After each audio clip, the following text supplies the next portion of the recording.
Russia மீதான அணுகுமுறையை India மாற்றினால் போர் முடிவுக்கு வரும் ஜெலன்ஸ்கி அறிவிப்பு. அமைதியை வலியுறுத்தும் இந்தியா உக்ரைனுக்கு $125 மில்லியன் ஆயுதம் வழங்க தீர்மானம்.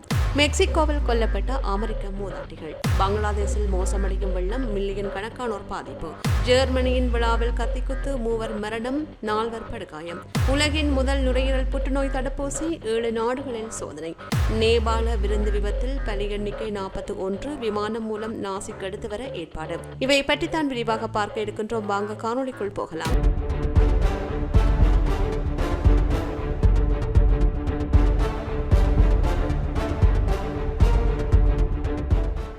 ரஷ்யா மீதான அணுகுமுறையை இந்தியா மாற்றினால் போர் முடிவுக்கு வரும் என்று உக்ரைன் அதிபர் ஜெலன்ஸ்கி கூறியிருக்கின்றார். பிரதமர் மோடியுடனான சந்திப்பின் போது இவ்வாறு தெரிவித்தார். பிரதமர் மோடி மற்றும் ஜெலன்ஸ்கிக்கு இடையிலான பேச்சுவார்த்தை 3 மணி நேரத்திற்கு மேலாக நீடித்தது. அப்போது உக்ரைன் ரஷ்யா போரை நிறுத்துவது குறித்து அவர்கள் ஆலோசனை நடத்தினர். இந்த சந்திப்பு குறித்து அதிபர் ஜெலன்ஸ்கி செய்தியாளர்களிடம் பேசுகையில், இந்திய பிரதமர் மோடியுடனான சந்திப்பு வரலாற்று சிறப்புமிக்கது. அந்த சந்திப்பு மிக நன்றாக அமைந்தது. ரஷ்யாவிடமிருந்து இந்தியா கச்சா எண்ணெய் இறக்குமதி செய்வது தொடர்பாக எனது கருத்துக்களை முன்வைத்தேன். ரஷ்யாவிலிருந்து எண்ணெய் இறக்குமதியை பல உலக நாடுகள் நிறுத்திவிட்டன. இந்தியா தொடர்ந்து ரஷ்யாவுடன் கச்சா எண்ணெய் இறக்குமதி செய்கின்றது.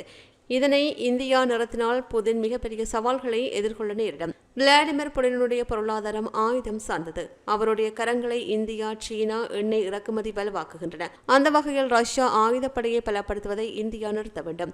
இந்தியா நினைப்பது போல் புதின் இந்தியாவை மதிக்கவில்லை.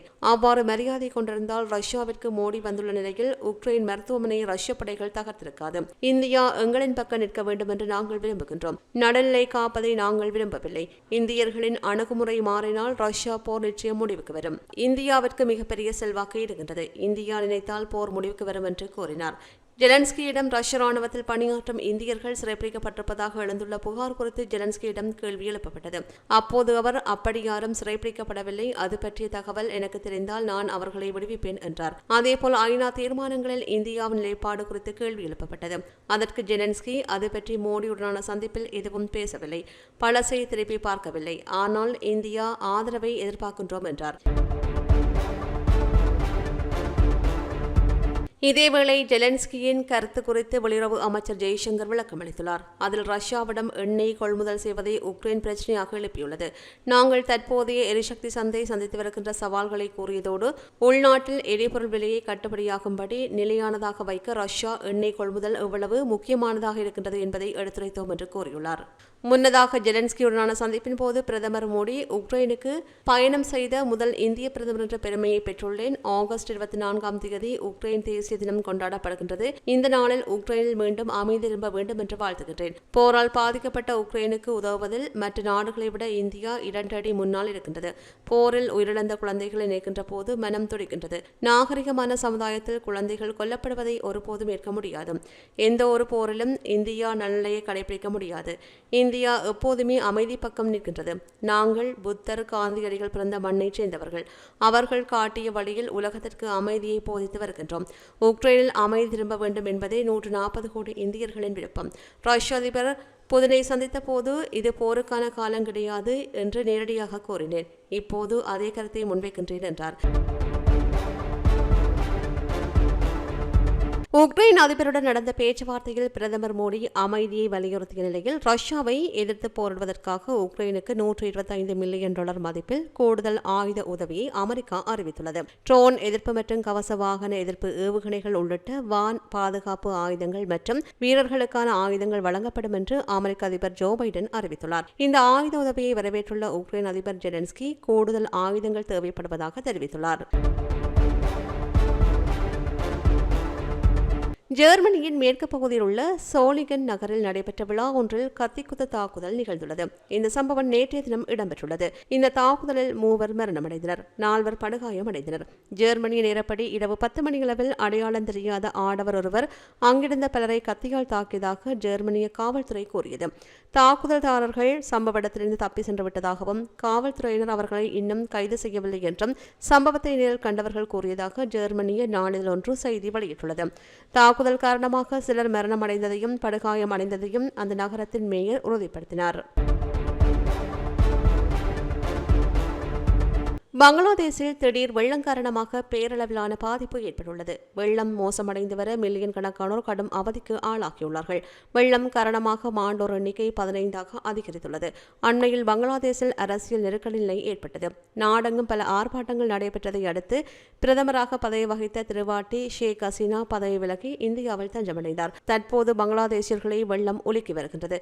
நிலைமை மிகவும் மோசமாக இருக்கிறது. பாதிக்கப்பட்டோரை காப்பாற்ற எங்களால் ஆன அனைத்தையும் செய்கின்றோம் என்று மீட்புப் பணியில் ஈடுபட்டு வருகின்றவர்கள் கோருகின்றார்கள். வெள்ளத்தால் ஆக மோசமான பாதிக்கப்பட்டுள்ள பெனி நகரில் மீட்புப் பணியில் ஈடுபட்டு வருகின்றமை குறிப்பிடத்தக்கது. அமெரிக்காவின் அரிசோனா மாநிலத்தைச் சேர்ந்த இரு மூதாட்டிகள் வடக்கு மெக்சிகோவில் உள்ள நெடுஞ்சாலையில் காரில் சென்று கொண்டிருந்த போது துப்பாக்கியால் சுடப்பட்டு கொல்லப்பட்டதாக தெரிவிக்கப்படுகின்றது. மூதாட்டிகளின் மரணத்திற்கு காரணமானவர்களை தேடும் பணிகள் முடுக்கிவிடப்பட்டுள்ளதாக மெக்சிகோ அதிகாரிகள் கூறினர். சாலையில் கவிழ்ந்து கிடந்த வெள்ளை நிற காரில் 72 வயது மூதாட்டியும் 82 வயது மூதாட்டியும் மாண்டு கிடந்ததாக தெரிவிக்கப்பட்டது. இரு மூதாட்டிகளும் அமெரிக்கா மற்றும் மெக்சிகோ குடியுரிமை பெற்றவர்கள் என்று நம்பப்படுகின்றது. உலகின் முதல் நுரையீரல் புற்றுநோய்க்கான தடுப்பூசியை மருத்துவர்கள் சோதனை செய்ய தொடங்கியுள்ளார்கள். இதனால் ஆயிரக்கணக்கானோரின் உயிரை காப்பாற்ற முடியும் என்று மருத்துவர்கள் நம்பிக்கை தெரிவித்தனர். புற்றுநோய் ஏற்படுத்துகின்ற மரணங்களில் பெரும்பாலானவை நுரையீரல் புற்றுநோயால் ஏற்படுகின்றவை என்று த கார்டியன் செய்தி நிறுவனம் கூறுகின்றது. ஒவ்வொரு ஆண்டும் சுமார் 1.8 மில்லியன் பேர் நுரையீரல் புற்றுநோயால் மரணமடைகின்றார்கள். புற்றுநோய் உயிரணுக்களை தேடிக் கொள்கின்ற தடுப்பூசி இப்போது நிபுணர்கள் சோதனை செய்கின்றார்கள். அந்த உயிரணுக்கள் மீண்டும் உருவாவதையும் அது தடுக்கும். BNT116 என்று அழைக்கப்படுகின்ற அந்த தடுப்பூசியை பயோடெக் நிறுவனம் தயாரித்துள்ளது. அந்த தடுப்பூசி 7 நாடுகள் இருக்கின்ற 34 ஆய்வுக்கூடங்களில் அறிமுகம் செய்யப்பட்டுள்ளது. Britain, America, Germany, Hungary, Poland, Spain, துருக்கி ஆகியவை அடங்கும். இங்கிலாந்து, வேல்ஸ் ஆகிய இடங்களில் 6 ஆய்வுக்கூடங்கள் அமைந்திருக்கின்றன. அங்குதான் முதல் பிரிட்டன் நோயாளிக்கு அந்த தடுப்பூசி செலுத்தப்பட்டமை குறிப்பிடத்தக்கது. தாய்லாந்து நாட்டின் முன்னாள் ராணுவ தளபதியாக இருந்த பிரவிட் வாங்ஷுவான் பலத் பிரசாரத் என்ற கட்சியில் அரசியலில் ஈடுபட்டு வருகின்றார். மூத்த அரசியல் தலைவரான வாங்ஷுவானிடம் ஒரு பெண் ஊடகவியலாளர் அந்த நாட்டின் புதிய பிரதமர் பற்றியொரு கேள்வியை எழுப்பியிருந்தார். அந்த கேள்வியினால் கோபமடைந்த அவர் பெண் பத்திரிகையாளரின் தலையில் அடித்துள்ளார். பின்னர் கோபத்துடன் அவர் கிளம்பி சென்றார். இந்த வீடியோ சமூக வலைதளங்களில் வெளியாகி அந்த நாட்டில் பெரும் சர்ச்சையை ஏற்படுத்தியுள்ளது. இந்த விவகாரம் தொடர்பாக பெண் ஊடகவியலாளர் அவர் மீது புகார் அளித்துள்ளார். இதனையடுத்து இது தொடர்பாக விசாரணைகள் நடத்தப்படும் என்று அந்த நாட்டு நாடாளுமன்றம் தெரிவித்துள்ளது. இந்தியாவின் அண்டை நாடான நேபாளத்தில் உள்ள ஆன்மீக இடங்களுக்கு இந்தியாவைச் சேர்ந்த பக்தர்கள் பலரும் ஆண்டுதோறும் சென்று வருகின்றனர். இந்நிலையில் நேபாளத்தில் உள்ள போகராவில் இருந்து காத்மண்டு நோக்கி மகாராஷ்டிராவைச் சேர்ந்த பேருந்து நேற்று காலையில் சென்று கொண்டிருந்தது. அந்த பேருந்தில் 43 பேர் பயணம் செய்ததாக கூறப்படுகின்றது. இதில் பெரும்பாலானவர்கள் மகாராஷ்டிராவைச் சேர்ந்தவர்கள் ஆவார். அவர்களது பேருந்து காத்மண்டுவிற்கு ஆன்மீக பயணம் மேற்கொண்டது. இதற்காக மர்ஷங்கடி ஆற்றுப்பகுதியில் உள்ள சாலையில் அவர்களது பேருந்து சென்றது. அப்போது பேருந்து திடீரென்று டிரைவரின் கட்டுப்பாட்டை இழந்து அருகில் உள்ள ஆற்றுக்குள் பாய்ந்தது. இதில் பேருந்து ஆற்று நீரில் இழுத்து செல்லப்பட்டது. இதற்கிடையே போலீசார் மற்றும் வனத்துறை அதிகாரிகளுக்கு பேருந்து விபத்து குறித்து தெரிய வந்தது. உடனே ராணுவ வீரர்கள், போலீசார் உள்ளிட்டோர் மீட்பு பணியில் ஈடுபட்டனர்.